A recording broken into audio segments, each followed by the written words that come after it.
This is Dr. Jeff Craig, Superintendent of West Aurora Schools, and we are in podcast number 8, and we are really super excited about our opportunity to talk with Police Chief Kristen Ziman. Chief Ziman, thank you so much for taking the time to be with us today. Thank you for having me. Well, this is a new way of approaching our conversations.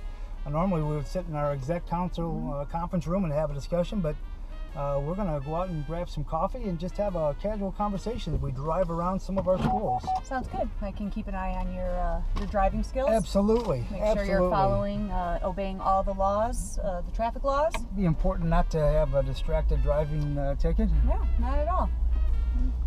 So, one of the unique things about being able to have a conversation with our police chief is that you are a graduate of West Aurora Schools. Go Blackhawks. Go Blackhawks, roll on. Yep. So, not to pry to your age, but what year did you graduate? That is a pride to my age. I'm a proud graduate of 1991. 1991. Yep. Lots changed since then. Yes, it has. With the addition of the school, I get lost in there now. We've got probably 80% of our 3,700 students participate in extracurricular activities. Did you take advantage of those opportunities when you were a student? I did. My freshman year, and no one knows this, but I was on the bowling team. Wow. Yeah, that's top secret. And then I found my niche in theater. So under Donna Letster, I was in the theater program, and Meg Papadolius and the choir, and then famous names in history. And Barbara Blum as the newspaper advisor. So I was on the newspaper staff and one of the editors. So that was my jam. So you talked about some of those specific things. Were there other fond memories that kind of, you still hearken on and still kind of come back and go, hey, that was really a fun time in my life? It's a culmination of so many memories that I have. One of which, and I'm sure this is true for every current student and alumnus, is that the games are always just the best places to be. The football games and basketball games, and the Rowdies were there when I was there, so it's nice to see that tradition. Absolutely. So my memories are of that esprit de corps and camaraderie, and just the roll-on Blackhawks. And then of course my memories are of the contribution to the newspaper staff and the skills that I developed there. So not only was it fun, but in connecting the dots backwards, I learned so much, and so much of which I apply to my current life.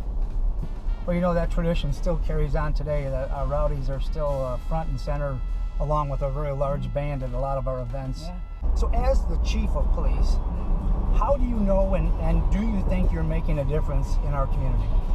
I certainly hope so.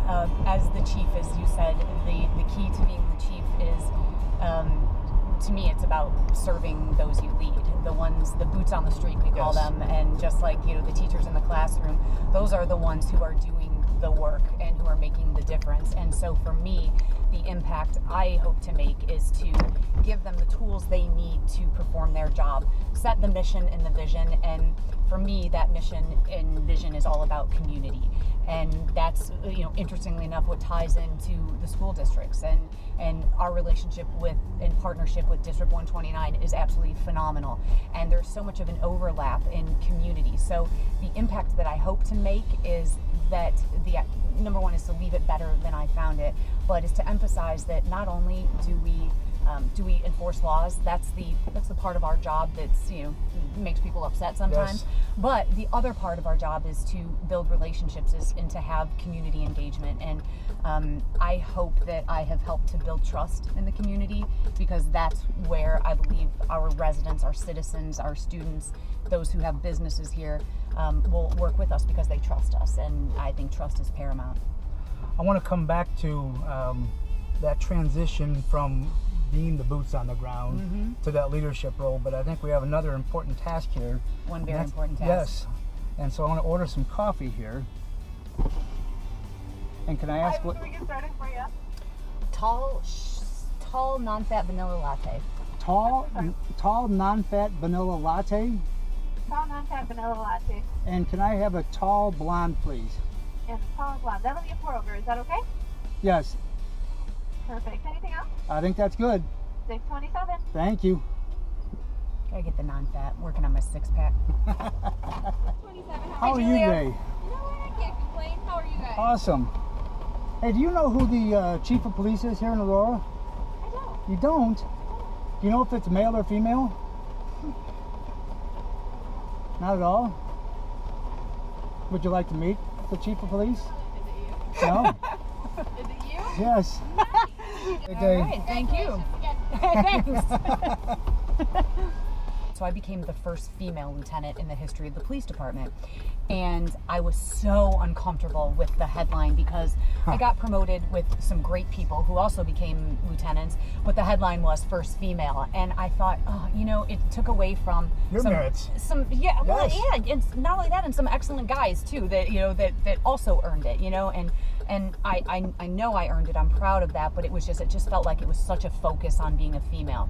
And so then I went on to become the first female commander and then the first chief. But by then, I started to realize that there is such power in seeing something that you wouldn't normally see. And by that, I mean, when I first started in the police department, there were no females in rank. Ah. And that was in 1991. Not even one female had reached the rank of sergeant. And so it never ever occurred to me that I would move up in the police department because I didn't see that. I didn't see that, you know, anyone emulating that. And so I started to change that mindset to, you know, wait a minute, that's you know, it's an opportunity and it's a responsibility to say, yes, I was the first female, and to pave the path. There have been so many women that paved the path in policing for me.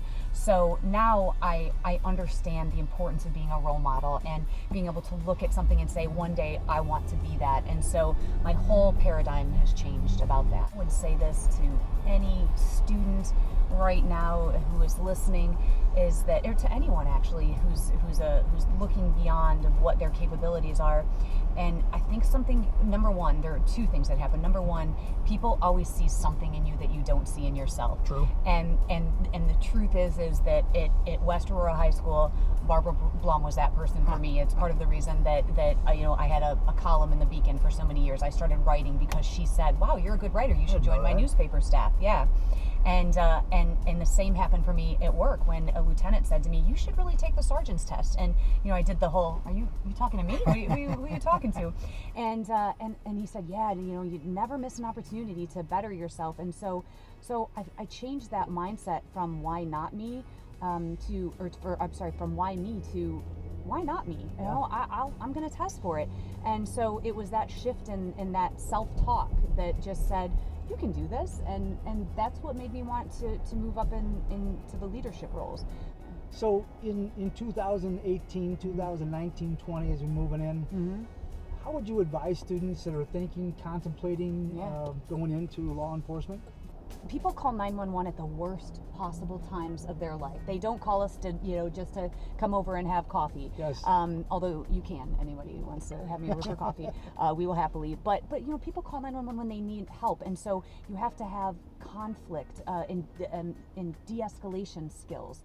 Conflict management skills. And so, you know, I tell people, you know, try to think about yourself as a problem solver with command presence. And most importantly is live a life of integrity, because I can train you to shoot a gun. I can train you in defensive tactics. I can train you on how to handcuff someone and to do all the cool things that you see cops do. That's easy. Those are skills that we can teach you, but what you need to bring to the table, what I can't teach you, is trustworthiness, is honesty, integrity, doing the right thing when no one is watching. And then another thing to do is seek out people who are where you want to be. If I can interrupt you, Yeah. we're passing by McCleary Elementary here. Also my alma mater. Nicely done. Mm-hmm. Yeah. Notice I'm demonstrating good looking both ways. I see that. And your turn signal. Yes. Also stop behind the line. Yes. Spot on. Not rolling through. Yeah. So a little bit of shift from some of the serious questions. You know, we're in the throes of celebrating 150 years at West Aurora High School. Incredible. Which is not too many places get to make that claim. Yep. So what's your reflections on being a part of that? Not that you're 150 years old by any stretch of the imagination. Close. But you're a part of that legacy. Yeah. You're a part of that history.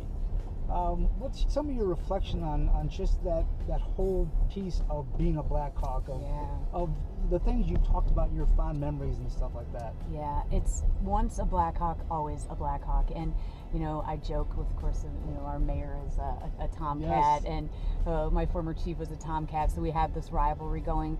But the truth is, I have so much pride. It just swells up in my chest when I drive by West High, and when just knowing that I am everything that I am and have become, and I'm proud of my accomplishments, has been because of that foundation that I have had in this school district. And what I love about the legacy is what West High does, this whole district does. It allows you to find your niche and to be exactly who you are meant to be. And I've had 4 kids go through that school, and all of them on different trajectories. My daughter was a varsity athlete all 4 years.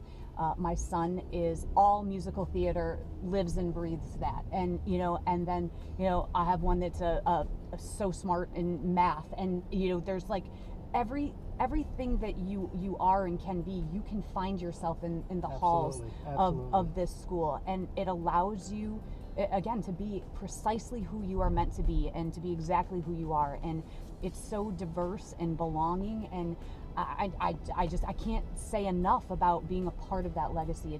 It makes me swell with pride. As we're just strolling past Jefferson Middle School.